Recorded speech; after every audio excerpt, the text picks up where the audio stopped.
لا حول ولا قوة إلا بالله العلي العظيم. أعوذ بالله من الشيطان اللعين الرجيم. بسم الله الرحمن الرحيم. الحمد لله رب العالمين، والعاقبة للمتقين والموحدين، والنار للعاصين والملحدين. والصلاة والسلام والتحية والإكرام على نبي الرحمة وشفيع الأمة صاحب الوقار والسكينة المدفون بأرض المدينة، العبد المؤيد والرسول الممدد، المصطفى الأمجد المحمود الأحمد بن القاسم محمد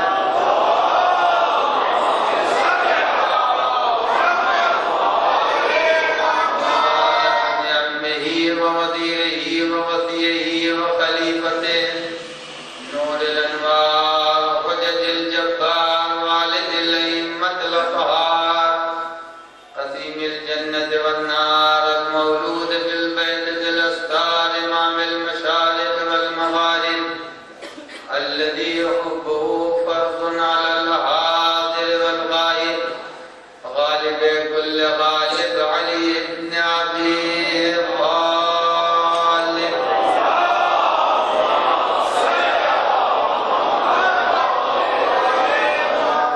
وعلى آله الطيبين الطاهرين المعصومين المنتجبين المخاطبين، لا سيما على بقية الله الأعظم حجة ابن الحسن المهدي.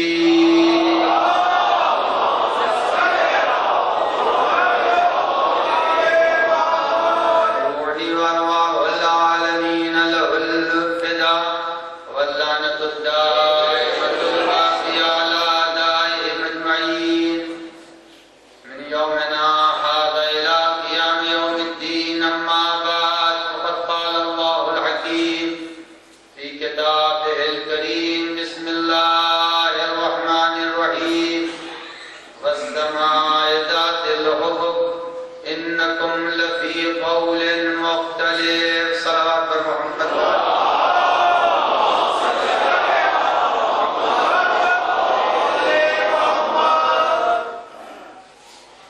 کل میں نے اپنی گفتگو کو آپ کی خدمت میں یہاں تک پہنچایا تھا کہ ہم نے جس نبی اکرم صلی اللہ علیہ وآلہ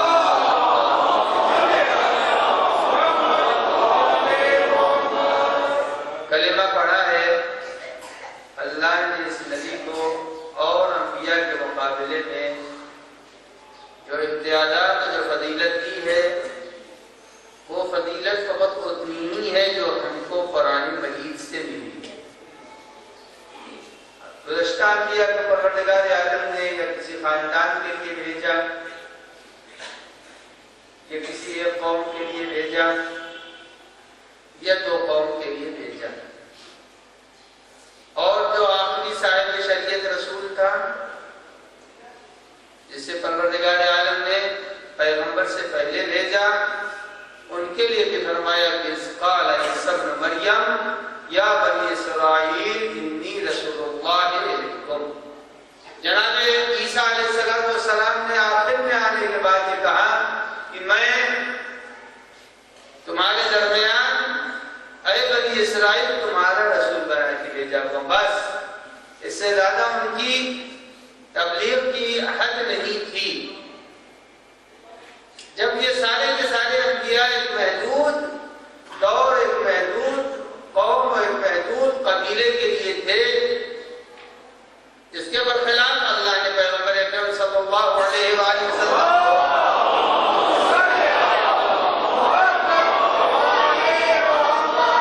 ایک عالمی اور جہانی شریعت کا مالک بنا کے بھیجا، اور کبھی نذیر للعالمین کہا، کبھی رحمت للعالمین کہا۔ اس طرح سے ان کی ایک عالمی نبوت کا ذکر کر دیا۔ کل میں نے اپنی بات آپ کی خدمت میں یہاں پہنچا دی تھی کہ جتنے انبیاء آئے ہیں سارے کے سارے انبیاء مقام تبلیغ کرنے کے بعد جب پلٹیں گے تو ان کی امتیں ان کی تصدیق نہیں کریں گی، مگر پیغمبر اکرم ان سب کی تصدیق کریں گے۔ اور جو بات اشارہ کر کے گزر گیا تھا کہ یاد رکھیے کہ جب انبیاء ما سبق دو قوم ایک خاندان کی نبوت لے کے آئے تھے، اور یہ پیغمبر اکرم صلی اللہ علیہ وآلہ وسلم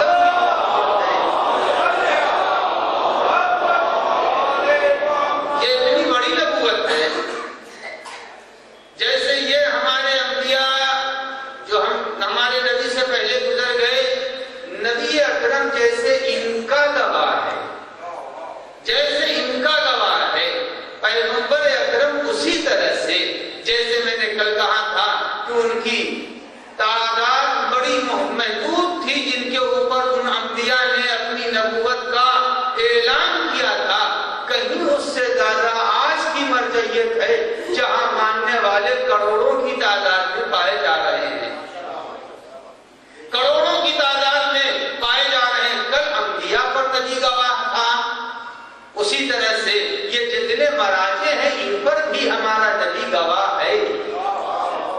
یہ نہ سوچئے گا کہ علماء امتی کا انبیاء بنی اسرائیل جیسے انبیاء پر ہمارا نبی گواہ تھا، ویسے ہی ہمارے مراجع پر بھی ہمارا نبی گواہ ہے۔ ارشاد معصوم کا امام حسن عسکری علیہ السلام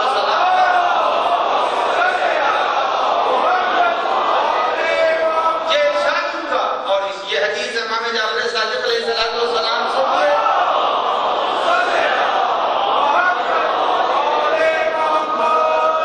یہ معصوم کا ارشاد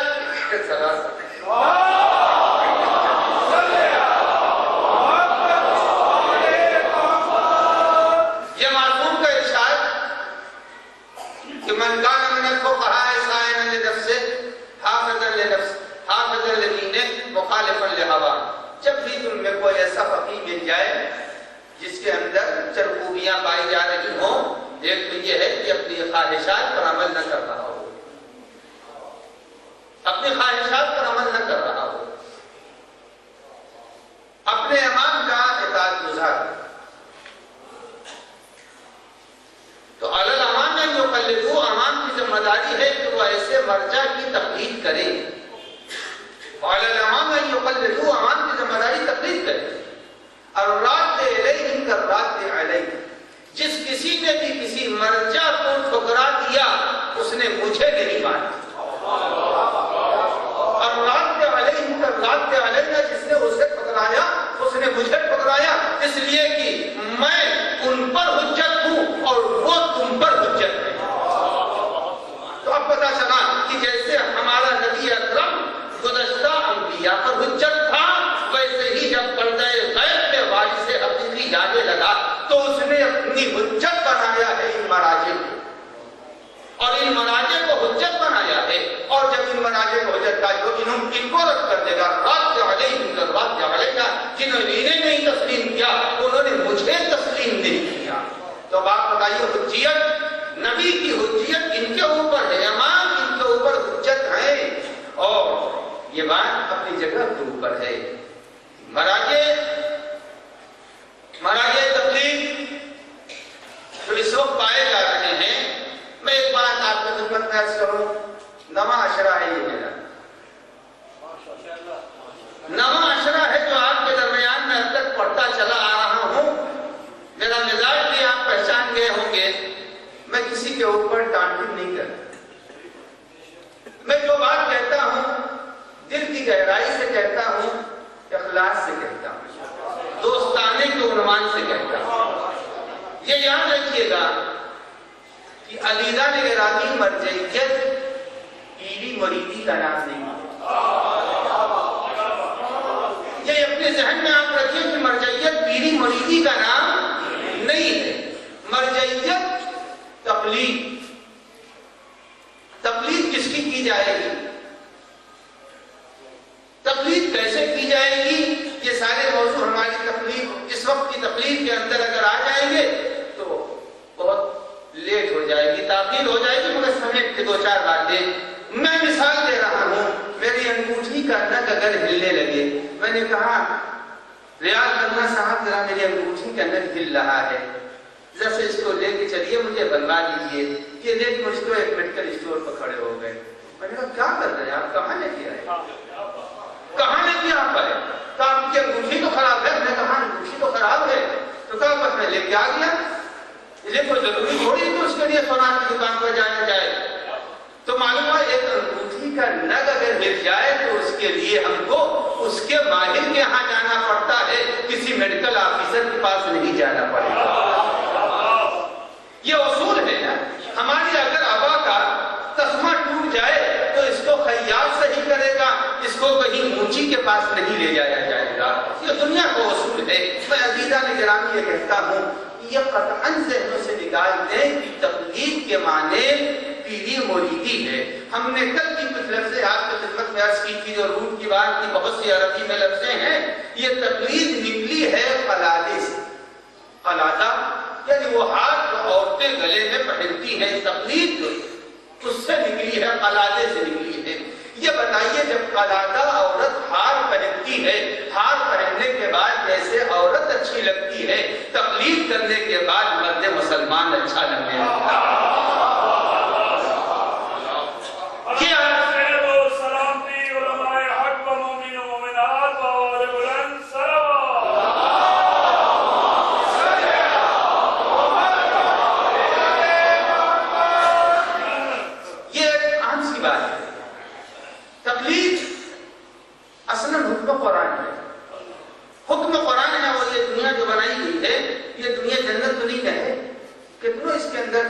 اچھے سے اچھے حاکم بھی آ جائے، خود امام زمان علیہ السلام کی تشریف لائے تو اس کے باوجود اپنے امام کو بھی سلوار نہیں بھیجتے۔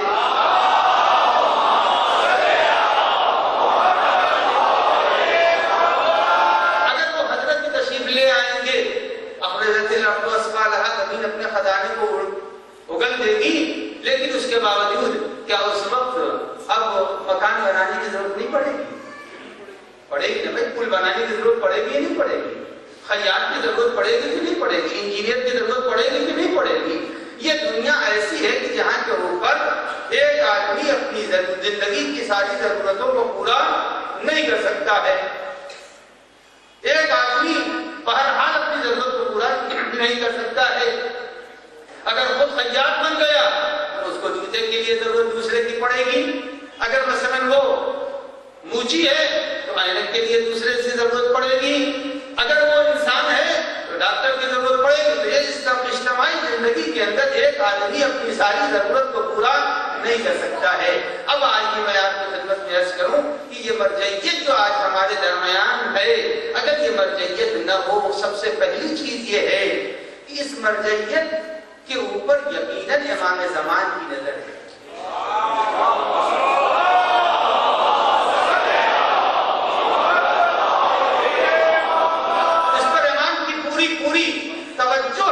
اور جب تک حضرت کی توجہ ذرا آگے تشریف لائیں، تاکہ جو لوگ باہر تشریف لا رہے ہیں انہیں زحمت ہو رہی، جوان ہو کے آگے تشریف لائیں، صلوات پڑھیں محمد۔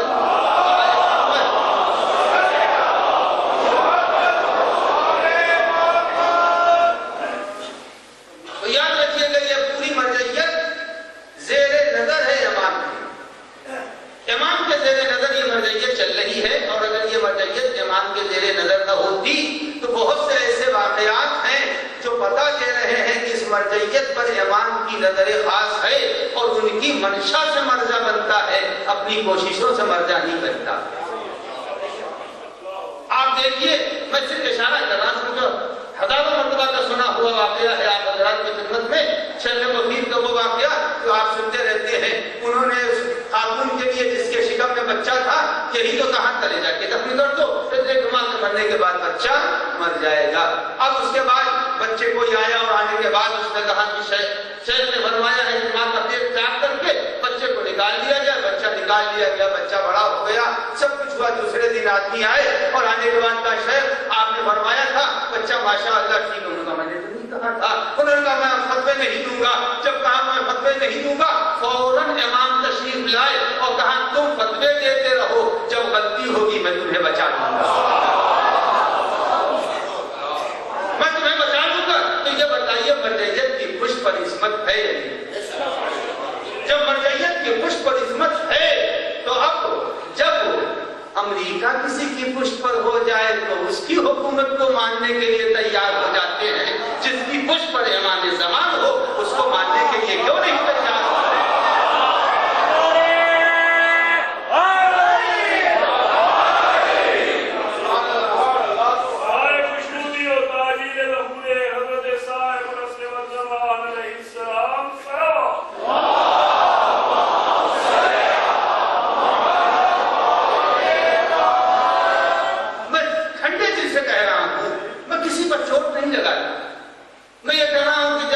شرابی اور کبابی سامراج کسی کی پشت پر ہاتھ رکھتے ہم اس حکومت کو تسلیم کر لیتے ہیں۔ وہ سوچئے وہ امام جو پردے غیب میں ہے وہ مرجعیت کو آگے بڑھا رہا ہے اور وہ مرجعیت کو پیش کر رہا ہے، ہم اس مرجعیت کو کنڈم کریں گے تو ہم نے مرجعیت کو کنڈم نہیں کیا بلکہ ہم نے مقصد و منشاء امام کو کنڈم کر دیا۔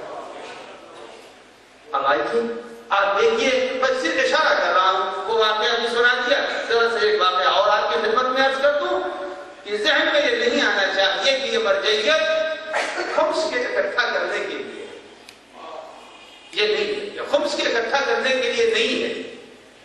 عزیزان گرامی آپ جا کے دیکھیں، میں نے ایک دو نہیں، میں نے آیت اللہ سستانی کو دیکھا، میں نے رہبر معظم کو دیکھا، میں نے آیت اللہ مرشی کو دیکھا، میں نے آیت اللہ عظمہ ابن پائگانی کو دیکھا، میں نے ان کو اس طرح سے نہیں دیکھا، میں نے ایسے دیکھا، شاید 1 فٹ اور 1.5 فٹ کے فاصلے سے میں ان لوگوں سے ملا، ان سب سے میں نے ملاقاتیں کی ہیں۔ میں آپ سے عرض کروں کہ جب ان مراجع کے بیت المال کو دیکھیں گے تو بیت المال اربوں اور کروڑوں کا ہے، اور آج حوضہ نجف اور قم میں جو شیعت کو مضبوطی مل رہی ہے وہ انہی مراجع کی وجہ سے مل رہی ہے۔ اگر یہ مراجع نہ ہوں، مگر آپ ذرا جا کے دیکھیں، میں نے جو آنکھوں سے دیکھا، جب مصافحے کے وقت کسی نے مومن نے ایک مرچہ کو 2 روپے دے دیے تو وہ فوراً پوچھتے یہ کیسا ہے، کہا یہ خمس کا ہے، اسے الگ کر دیتے ہیں۔ میں نے آنکھوں سے دیکھا، کہا نہیں یہ میں نے آپ کو دیا ہے، انہوں نے اٹھا کے اپنے جیب میں رکھا۔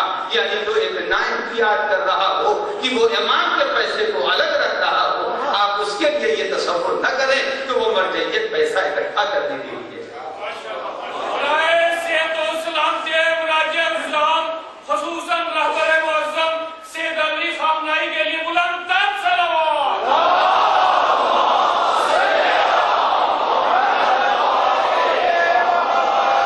عزیزو یاد رکھیے یہ عوام کو سامراج بہکا رہا، مومن نہیں بہکا رہے، سامراج بہکانا چاہتا ہے کہ کسی صورت سے مرجعیت سے الگ ہو جائے۔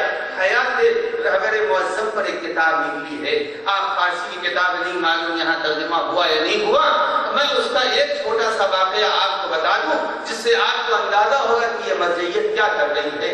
آیت اللہ عظمہ خامنہئی کو اپنے بیٹے کی شادی کے لیے ایک رشتہ دینا تھا۔ جب رشتے کی بات آئی تو ان کی بیوی نے فون کیا اپنے ایرانی شہری کو کہ ہم فلاں کی بیوی بول رہے ہیں۔ اول تو فون سننے کے بعد اس کو یقین نہیں آیا کہ رہبر کی بیوی اور ہم سے بات کریں گے۔ انہوں نے کہا کہ میں خود بول رہی ہوں۔ کہا فرمائیے کیا ہے؟ انہوں نے کہا کہ میں اپنے لڑکے کی شادی تمہاری لڑکی سے کرنا چاہتی ہوں۔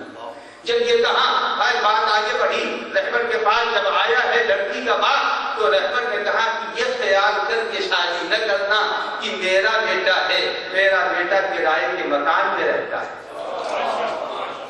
میرا بیٹا کرائے کے مکان میں رہتا ہے، اور اسکالرشپ جو قم میں دی جاتی ہے وہ سارے طلاب کو دی جاتی ہے، اس کو بھی دی جاتی ہے، اس سے علاوہ اس کے پاس کچھ نہیں ہے۔ تم یہ خیال کر کے شادی نہ کرنا، رہبر کا بیٹا ہے تو اچھی زندگی ہوگی، جو ایک طالب علم کی زندگی ہے وہی میرے بیٹے کی زندگی ہے۔ بتائیے پورے ملک کی دولت جس کے ہاتھوں میں ہے اس کے بیٹے کے لیے ایک ذاتی مکان نہیں ہے۔ عزیزوں یہ ذہنوں میں سے نکال دیں کہ مرجعیت خود سے اکٹھا کرنے کے لیے ہے، مرجعیت خود سے اکٹھا کرنے کے لیے نہیں ہے۔ مرجعیت ہماری ضرورت کو پورا کر رہی ہے۔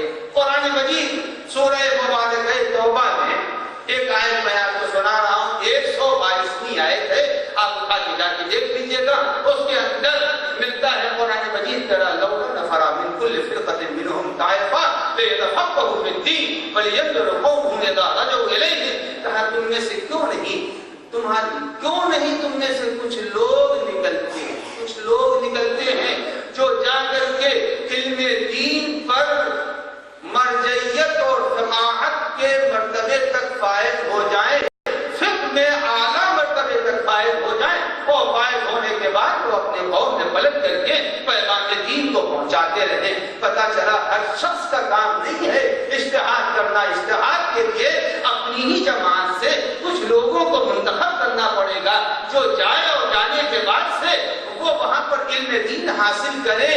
اور آج جو لوگ یہ کہہ رہے ہیں کہ صاحب حدیث یقیناً حدیث کے اوپر عمل کرنا چاہیے، لیکن عزیزوں یہ یاد ہے ہر قومی مسائل میں لکھا ہے کہ آدمی یا مجتہد ہو یا محتاط ہو یا مقلد ہو۔ تب مقلد کسی مجتہد نے پابند کیا ہے کہ آپ اس کی تقلید کیجئے، وہ تو خود لکھ رہا ہے آپ اجتہاد کر لیجئے، جیسے ہی اجتہاد کریں گے تقلید کرنا نہیں پڑے گی۔ تو یہ تو خود توضیح المسائل میں پایا جا رہا ہے کہ اجتہاد کرنا آپ کی ذمہ داری ہے، آپ اپنا وزن نہیں اٹھا پائے، ہم نے آپ کا بوجھ ہلکا کر دیا، آپ کو کرنا چاہیے تھا آپ نے نہیں کیا، ہم نے اجتہاد کر کے ہم نے دین کے مسئلے کو ایک کتاب میں لکھ دیا ہے، آپ اس مسئلے کے اوپر عمل کریں گے۔ معصوم نے فرما دیا ہے جو ہمارے مجتہدین کے مسئلے پر عمل کرے گا وہ ہمارے بیان کے اوپر عمل کر رہا ہے۔ عزیزو اس میں کوئی ایسی بری بات نہیں ہے جو مرجعیت کے خلاف، ہاں مرجعیت کے خلاف یہ جو فکر اور ذہن اگلا جا رہا ہے اس کے پیچھے پورا سامراج ہے، پورا استعمار ہے، پوری اسرائیل لابی ہے جو مرجعیت کو کنڈم کرنے کی کوشش کر رہی ہے۔ اور اپنوں میں بہت سے لوگ وہ ذہین نہیں ہوتے، بہت سے لوگ ذہین ہوتے بہت کاٹ دیتے ہیں بات، بہت سے ایسے ہوتے ہیں جو جوان ہیں مگر ان کے پاس جواب نہیں ہوتا، جوان ہے مگر جواب نہیں ہوتا، لہذا وہ پریشان ہو جاتے ہیں۔ بڑا حسین سا مسئلہ سامنے رکھ دیا کسی نے کہ تم معصوم کو چھوڑ کر کے ایک غیر معصوم کی تقلید کر رہے ہو، معصوم کو تم نے چھوڑ دیا، تم کو تو چاہیے حدیث کے اندر جب سب کچھ پایا جا رہا ہے، کتنا سادہ سا مسئلہ ہے کہ تم نے معصوم کو چھوڑ دیا، حدیثوں کو چھوڑ رہے ہو، اور تم یا غیر معصوم کے توضیح مسائل پر عمل کر رہے ہو۔ میں پوچھنا چاہتا ہوں یہ بتا دو کہ وہ توجہ جتنی بھی حدیث کی کتابیں لکھی ہوئی ہیں وہ کیا وائٹ ہاؤس کے کسی صدر امریکہ کی لکھی ہوئی ہیں؟ وہ ساری حدیثوں کی کتابیں کس کی لکھی ہیں؟ وہ سارے کے سارے مجتہدین کی لکھی ہیں۔ جب تم مردہ مجتہد کی کتاب کو مان سکتے ہو تو زندہ مجتہد کے بیان کو کیوں نہیں مانتے؟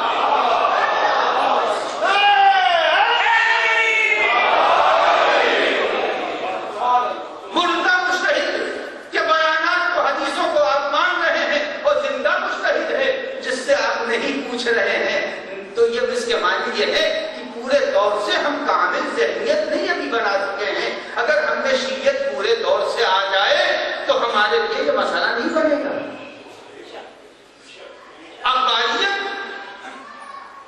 اخباریت یعنی احادیث کے جاننے والے عزیزان گرامی، مسئلہ یہ ہے کہ اس لفظ اخباریت کو اتنا بدنام کر دیا نادان افراد نے۔ اخباریت سے مراد یہ اخباریت نہیں ہے جس کو ہم پھیلانا چاہتے ہیں، ہم سے مراد ہم نہیں ہیں، یہ نہ سمجھیے گا۔ یہ